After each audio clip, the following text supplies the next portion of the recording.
दोस्तों welcome back to the channel Srishti study point. Uttar Pradesh लोक सेवा आयोग की तरफ से अब जो वैकेंसी आई हैं वो आई हैं प्रवक्ता पद की। प्रवक्ता पद का मतलब यहाँ पर यह है कि जीआईसी और जीजीआईसी में जो है 11वीं-12वीं को पढ़ाने के लिए 11वीं-12वीं को पढ़ाने के लिए जो टीचर्स होते हैं वो होते हैं प्रवक्ता। ठीक है, अभी तक एलटी ग्रेड की भर्ती के फॉर्म भरे एलटी ग्रेड के फॉर्म भरे जा रहे हैं। ठीक है, एलटी ग्रेड की भर्ती के लिए वो लोग जो है वो 9th और 10th को पढ़ाते हैं, वो टीचर्स जो बनते हैं, और ये 11th-12th के लिए। इसमें भी आपको बता दूं इस बार भी वही रखा है, प्री एंड मेंस। लेकिन एक खुशखबरी है कि अब इस बार इसमें जो है वो इंटरव्यू को ख़त्म कर दिया गया है। जबकि पहले जब भी वैकेंसी आती थी तो उसमें केवल एक एग्ज़ाम होता था, मल्टीपल चॉइस क्वेश्चन आते थे और उसके बाद इंटरव्यू भी होता था प्रवक्ता पद के लिए, वो हट गया है। और एक और इम्पॉर्टेंट बात जुड़ गई है इसमें कि बीएड की अनिवार्यता कर दी गई है। बीएड की अनिवार्यता अभी मैं आपको बताऊंगी। तो इसका मतलब अगर आप पोस्ट ग्रेजुएट हैं, पीजी करे हुए हैं प्लस बीएड हैं तो आप इस फॉर्म को भर सकते हैं। और भी ऑप्शन इसमें दे रखे हैं, फिलहाल बीएड की अनिवार्यता इसमें है। पोस्ट ग्रेजुएशन इसमें करना ज़रूरी है, यानी कि आपने एमए किया हो, एमएससी किया हो, है ना। और इसके साथ साथ और जिसमें भी जो भी मांगा होगा इसमें वो सब अभी बताऊँगी। फ़िलहाल इस फॉर्म को भरने की तिथि जो है 12/9/2025 है और फॉर्म आज वो 12/9/2025 अंतिम तिथि है भाई। 12/8/2025 आज से फॉर्म भरे जा रहे हैं। ठीक है, तो यहाँ पर इस चीज़ को ध्यान रखिएगा, फार्म जो है वो 12/8/2025 से भरे जा रहे हैं। 1 महीने का टाइम मिल रहा है आपको 12/9/2025 तक, और 19/9/2025 तक आप आवेदन जो किया है उसमें सुधार कर सकते हैं और शुल्क का जो समाधान है वो भी कर सकते हैं। सभी को पता है ओटीआर अनिवार्य है। इसमें ओटीआर आपको पहले करना होगा। जो बच्चे एलटी ग्रेड का फॉर्म भर रहे होंगे उन्हें पता होगा। इसके साथ साथ जिन्हें पहले यूपीपीएससी का फॉर्म भरा होगा उनका ओटीआर हो रखा होगा, तो कोई दोबारा ओटीआर करने की ज़रूरत नहीं है। ओटीआर करने के बाद ही आप फॉर्म को भर पाएंगे। टोटल वैकेंसी मैं आपको यहाँ पर दिखा देती हूँ, जिस चीज़ की सबसे ज़्यादा ज़रूरत बच्चे जानने की रहती है। तो ये देखिए, रिक्तियों की संख्या जो है पुरुष शाखा में जो है 777 है और महिला शाखा में 694 है। इसके साथ साथ प्रवक्ता जो है यहाँ पर जो दिव्यांग के लिए इसमें पूरा दे रखा राजकीय इंटर कॉलेज में वो है 45। इसके साथ साथ ये पूरा यहाँ पर दे रखा है प्राध्यापक की प्रदेश जेल प्रशिक्षक कॉलेज में 2 संख्या यहाँ पर है। तो ये टोटल वैकेंसी जो है आपको 1471 देखने को मिलेंगी। समूह की वैकेंसी हैं और वेतनमान जो है लेवल 8 पूरा इसमें दे रखा है राजकीय इंटर कॉलेज में। और आरक्षण, अगर आप उत्तर प्रदेश के निवासी हैं तो आपको जातिगत आरक्षण जरूर मिलेगा और आयु में भी आरक्षण मिलेगा। इसके साथ साथ यहाँ पर ये देखिए पूरा दे रखा है, इसके साथ ओटीआर और ये सब इसमें इधर दे रखा है।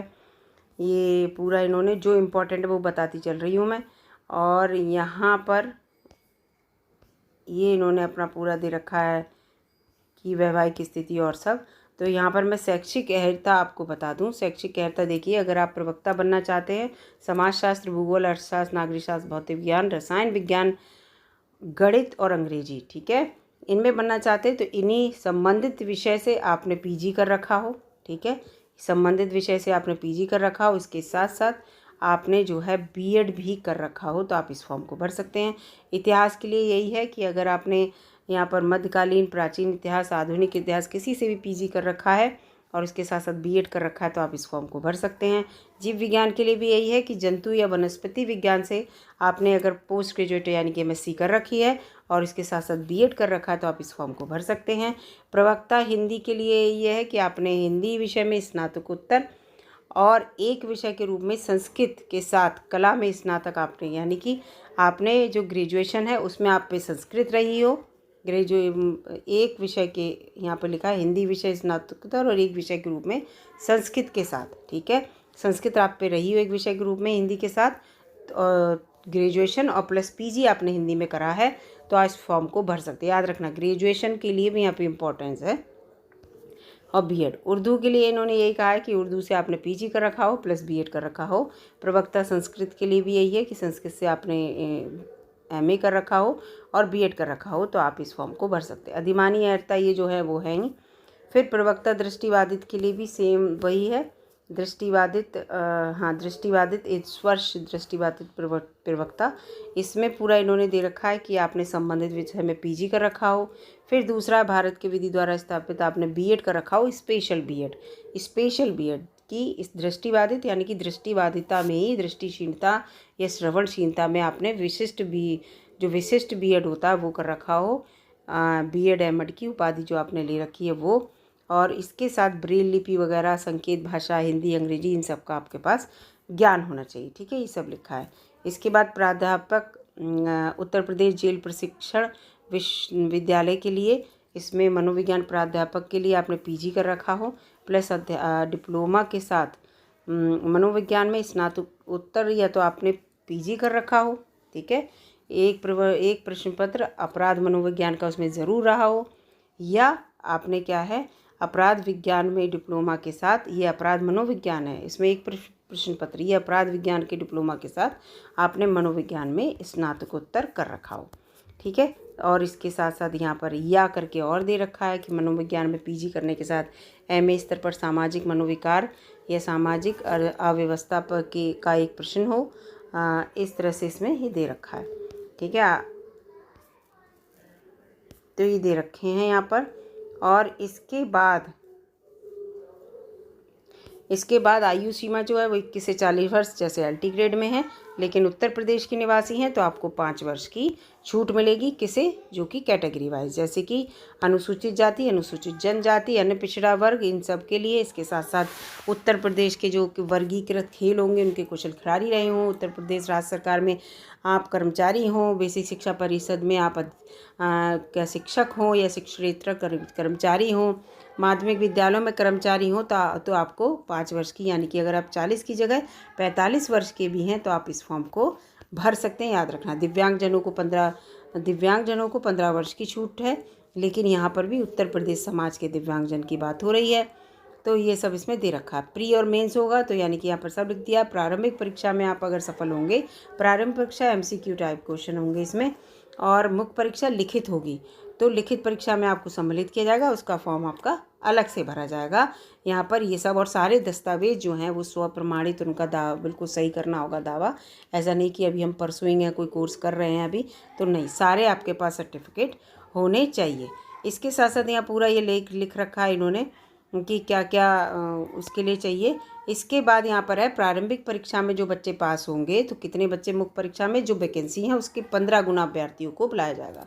जैसे मान लो 500 वैकेंसी हैं तो 15 से आप गुणा कर लीजिए, तो ये कितने 7500 बच्चे बुलाए जाएंगे, है ना। अगर 500 वैकेंसी, यहाँ तो ज़्यादा वैकेंसी हैं, 777 हैं, तो उसको 15 से गुणा कर लीजिए, तो मेंस के एग्ज़ाम के लिए उतने बच्चों को भी बुलाया जाएगा। यानी कि प्री में भी आपको मेरिट में आने के लिए बहुत अच्छे नंबर लाने होंगे। माइनस मार्किंग डेफिनेटली होगी, और प्री का एग्ज़ाम जो होगा वो आपका OMR MCQ टाइप क्वेश्चन होंगे, और काला गोला वही जो करना है वो है।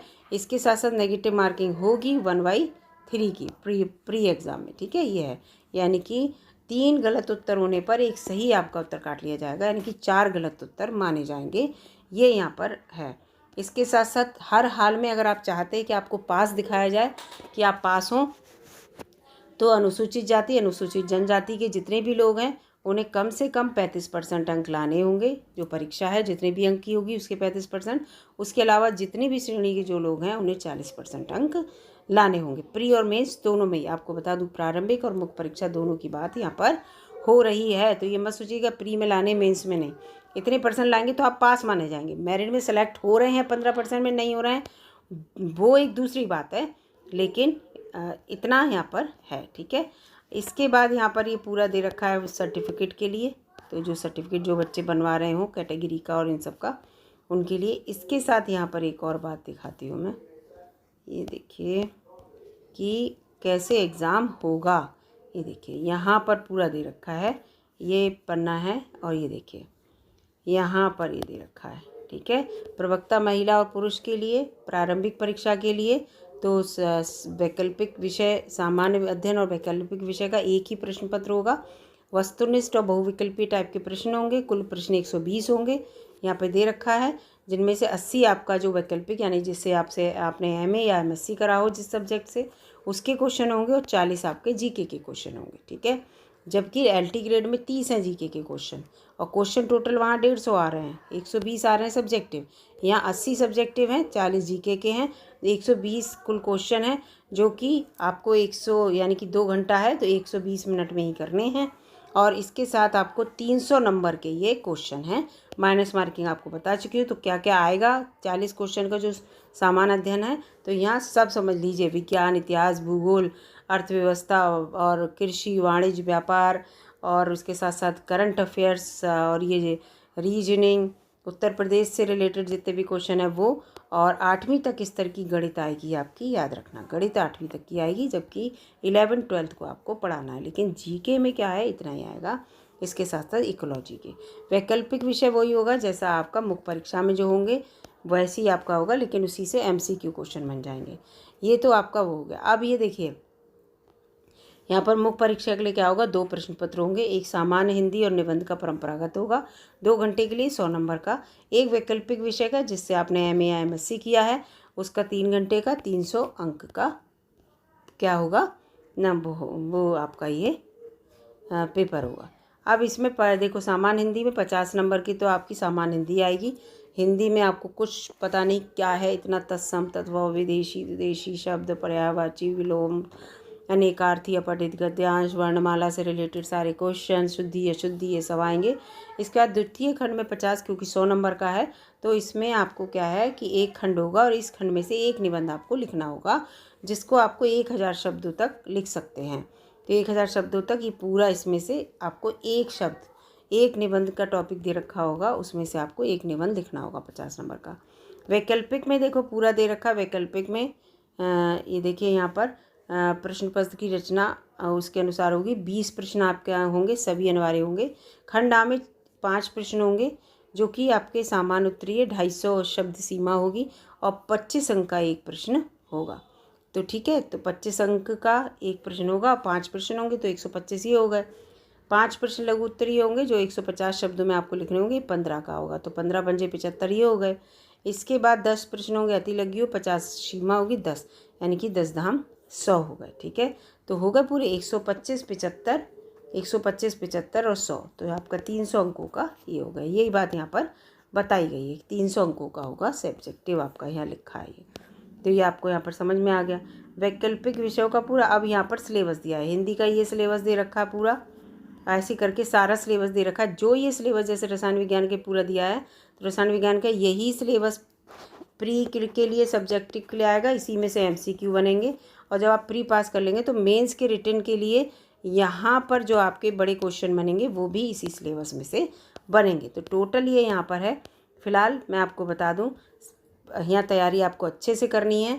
आपको प्री पहले पास करना है, फिर मेंस पास करना है अच्छे नंबरों से, और इसी मेंस से, सिर्फ इस मेंस से, प्री तो आपका वो है केवल क्वालिफाइंग, इस मेंस से ही आपकी मेरिट बनेगी, याद रखना। तो मेंस में जितने अच्छे नंबर लाएंगे सिलेक्शन आपका वहीं होगा, इंटरव्यू का कोई यहाँ इश्यू नहीं है, इंटरव्यू होना नहीं है।